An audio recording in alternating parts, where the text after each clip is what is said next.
Hello everybody and welcome to the channel. In today's video we're going to be taking a look at what could potentially be one of the best throwback reviews that I ever do over on the channel, and it is none other than the original, the OG Transformers 2007 Leader Class Optimus Prime, arguably the Optimus Prime which was responsible for the best Optimus Prime of all time, that being the Revenge of the Fallen Leader Optimus, as of course this guy truly was the first in what were surely some of the best Optimus Prime figures ever produced by Hasbro. Now this particular release in particular is the 2017 10th anniversary redeco, so has got a ton of chrome actually applied to this, and it's actually the only version of this mold that I own in the collection besides the Nightwatch Optimus Prime, so I don't actually own this in the traditional movie accurate colour scheme besides this guy, and I was actually super glad that Hasbro reissued this for the 10th anniversary. It was incredibly fitting considering, as mentioned, this was the first ever Leader Class Optimus Prime that we ever gotten, and considering that this review is coming out way over, I would say, 15 years since the original 2007 movie, my maths may be slightly wrong, it was definitely about time that we took a look at the original figure here over on the channel, and I would love to know down in the comment section below on whether or not you guys still actually own this guy in the collection. Despite him being not as accurate as some of the more recent Optimus Prime figures, I still think that he holds an incredibly special place in the collection, as honestly he was such a fantastic toy and of course figure to actually mess around with back in the day. Now taking a look here we've got him in the iconic Peterbilt semi-truck. For those of you who are long-time viewers of the channel, you guys know that this is my preferred look of Optimus when in comparison to the Western Star and even the flat-nosed truck that we got for the Bumblebee movie. I think this is such an amazing design. Michael Bay truly did bring Optimus Prime back with a bang, and I think this design captures perfectly the character as well as just that overall design from that first live action movie. You can see that in regards to detail, the truck mode I think looks fantastic. This is by far the best mode out of the two that this figure has, but that's not to take anything away from the robot mode. I still think that's also really nice, but you can see here with this 10th anniversary they completely chromed out the front grille, which looks incredible. This was by far the best deco we ever got for this particular mold in my personal opinion. You can see the chrome is just absolutely fantastic, incredibly reflective, really accurate to what you would expect from the real life vehicle actually used in the movie. Of course, we've got the traditional Michael Bay flames actually applied here to the hood as well as the wheels of the vehicle mode. You can see some fantastic metallic blue paint application. We've got this wicked Autobot insignia actually sculpted and painted there, all of which looks fantastic. And then as we turn here to the windscreen, this has got a slightly more enjoyable role to play when we get down to bot mode, but you can see some of that cybernetic detailing, which I actually really like the look of, and the visor is in fact also been picked out in this super nice chrome. You can see some of these lights here at the top, as well as once again that flame detailing. Sadly, the only area which they decide against to chrome were the smokestacks, and that really is the only piece that I think looks glaringly out of place. I think it's mainly down to the simple fact that these are the only components which are made out of a slightly more rubbery, pliable material, so it could have maybe been a little more difficult to have actually painted these in silver or chrome, but still I think the actual fuel tanks there look fantastic. Of course, you've got the stairs that would lead up to the main cockpit. That's all been picked out with some super nice looking chrome, and then as we actually turn our attention here to the back of the truck, actually tidies up pretty nicely. Of course, we've got the iron blaster, which is in fact removable, so if you hated it that much, you could in fact actually detach this here, I believe, although it's very stiff and I don't actually want to break it, so I shall not do that here for this review. But you can see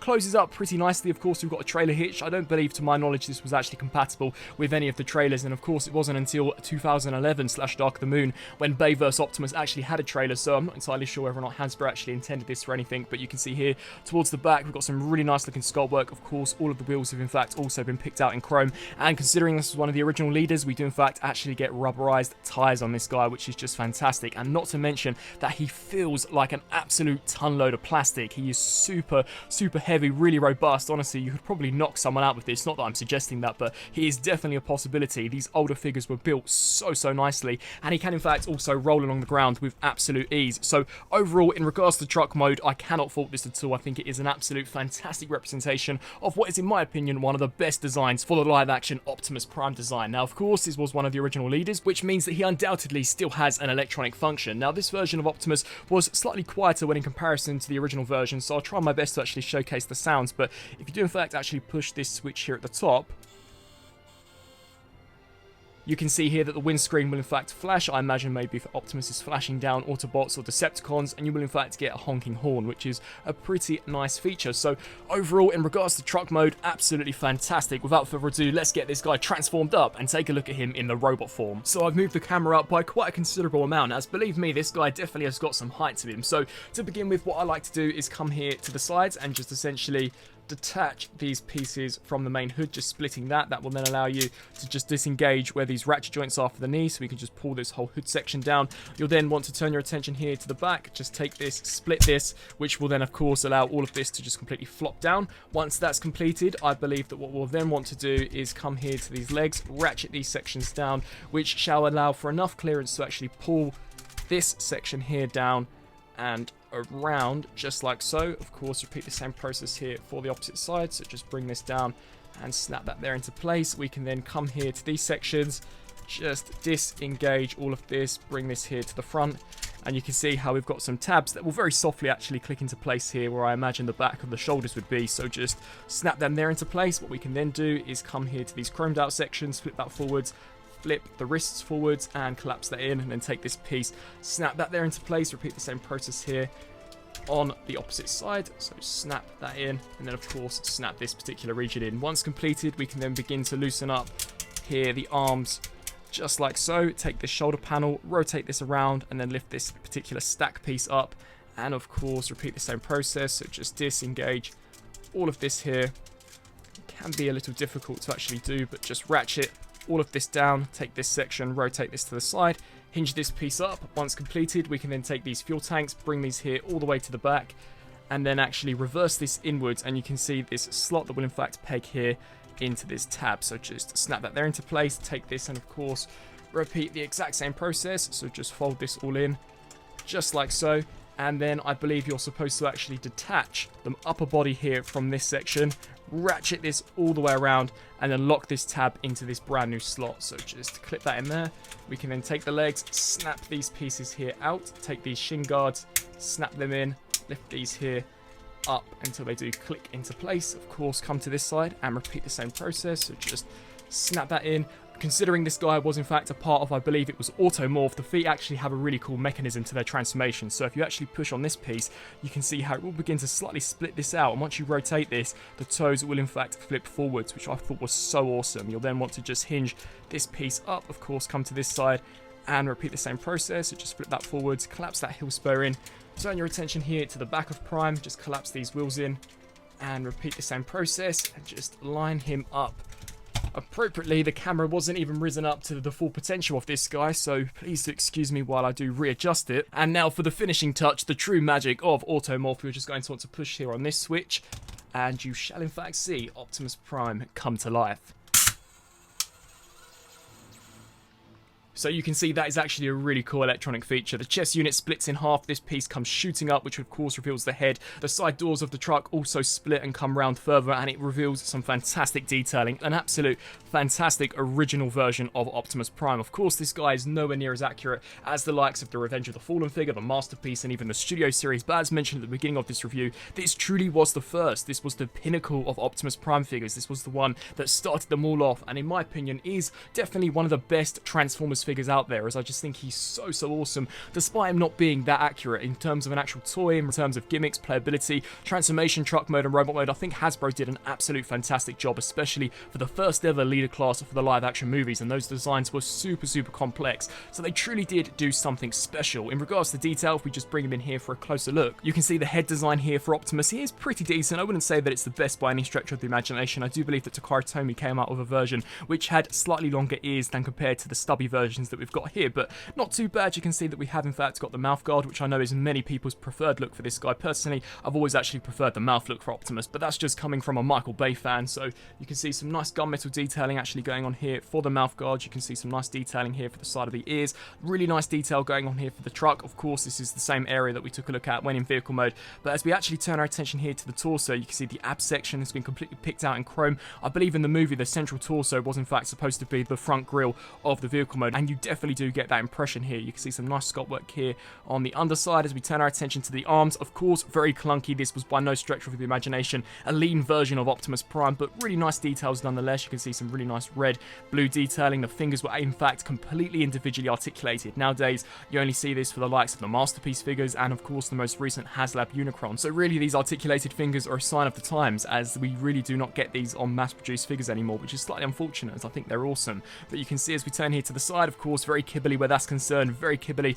where the back is concerned, and of course the legs. He's definitely a very chunky figure, but you can see in regards to the design, I would say that everything ends up where it needs to. It just doesn't clean up the best. There are just some areas which are slightly too thick, and of course the foot design definitely wasn't the best. But turning to some of Prime's other features, of course, you can in fact actually take this switch here, which would then allow you to rotate the gun here all the way around, and the Iron Blaster actually has been detailed pretty nicely, not painted sadly, but you can see some nice looking sculpt work, and considering this was an OG figure, you can in fact actually push this button here, which will indeed shoot Prime's missile out to quite a considerable degree. Despite this being a very old mold, Hasbro didn't skimp out on the engineering or on the molding of this guy. This can in fact catapult very, very far, and much like articulated fingers, spring-loaded gimmicks on mainline figures are in fact something that we just don't see anymore, which is definitely slightly unfortunate. Now, getting down to articulation, Prime of course has got a swivel joint here at the head, which can look left to right. We do get ratchet joints here at the shoulders, ratchet joints out to the sides, a double joint here at the elbow due to transformation, fully articulated fingers. I don't believe there was a wrist joint sadly, and no form of waist rotation,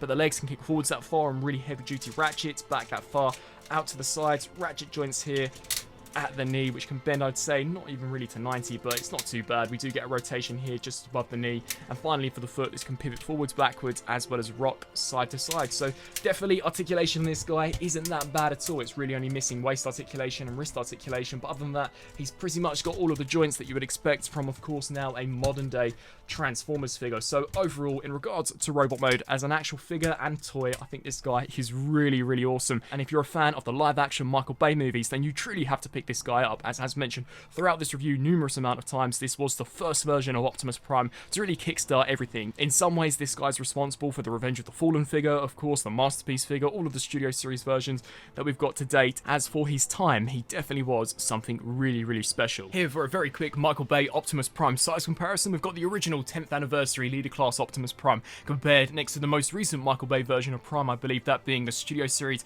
2007 Voyager class, and you could just see the marked improvement that over time the engineering has in fact been able to perfect this model. I think this Studio Series figure is fantastic, by no stretch of the imagination perfect, and in my personal opinion, I think the Revenge of the Fallen leader Prime was the best version of this character we ever got that could transform, even being better than the Masterpiece version. As just overall for price point, engineering, playability, features, I just thought that guy was absolutely fantastic, and in my opinion is still the best version of the Michael Bay Optimus Prime figure that we've ever gotten. And don't worry, I will in fact actually do a throwback review on him coming incredibly shortly, but I just thought it would be really nice to see the evolution of the beginning and of course where we are now in terms of Michael Bay Prime designs. And so some final thoughts here for the Transformers 2007 10th anniversary leader class Optimus Prime. Overall, as mentioned throughout this review, I think this figure as an actual toy is fantastic. The truck mode is super awesome, especially done this time around with the chrome, as this is the 10th anniversary reissue. I think it looks awesome. Really cool paint apps. I love the fact that some of these older figures did in fact actually possess electronic functions. For those of you who have seen some of my most recent reviews, you guys all know that I still really wish that we could actually get electronic functions as well as spring-loaded gimmicks implemented onto the modern day figures. I do think that in some ways Hasbro have slightly lost the essence of what Transformers were, and that was essentially a playable toy. Nowadays I believe they're intended for the collector, which isn't bad, as I absolutely love what they're doing with some of the most recent lines, but I do really miss the electronic feature. I thought the transformation on this figure wasn't too complex, especially for an original 2007 figure. And then when we get down to robot mode, of course, it's by no stretch of the imagination as accurate as the likes of other figures that we've come to expect, but I still don't think it looks too bad at all, especially for the first run of a Michael Bay live action Optimus Prime design. I would love to know down in the comment section below on what you guys think of this particular figure. Do you still actually own this in your collection, or after this review shall you in fact be going out in order to try and track one down? I personally would recommend either this version of the colour scheme or in fact actually the Nightwatch version, as the Nightwatch one is really interesting. I believe that's inspired by when Optimus first actually scans the Peterbilt semi-truck when he lands on Earth, so maybe I'll do a throwback review of that guy sometime in the future. But this is definitely a really nice figure, definitely one that I'm glad to add to the collection, and as mentioned before, this truly is the Optimus Prime that really started it all for live action movie figures. I really hope that you enjoyed this video. As always, please feel free to let me know on what figure you would like me to take a look at in the next episode, and until my next review, I'll see you then. Thanks for watching.